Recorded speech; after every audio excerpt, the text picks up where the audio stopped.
कौन से मिक्स ना किया जाए। Thank you. अदाकारा पूनम पांडे के मुताबिक उन्होंने राज कुंद्रा के खिलाफ 2019 में पुलिस में शिकायत दर्ज करवाई थी और उसके बाद इसके खिलाफ बॉम्बे हाई कोर्ट में धोखाधड़ी के इल्जाम में मुकदमा दर्ज किया गया था। उन्होंने मजीद कहा कि ये मामला जेर समाअत है, लिहाजा मैं वो अपने बयानात को महदूद रखना पसंद करती हूँ। उन्होंने पुलिस और अदालती अमल पर मुकम्मल एतमाद का भी इजहार किया।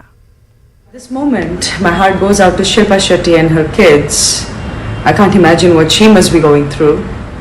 So I refuse to use this opportunity to highlight my trauma.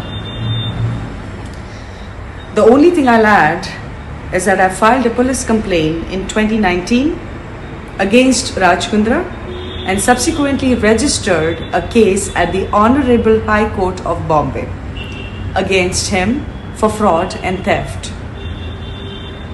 This matter is sub judice, hence I would prefer to limit my statements. Also, I have full faith in our police and judicial process.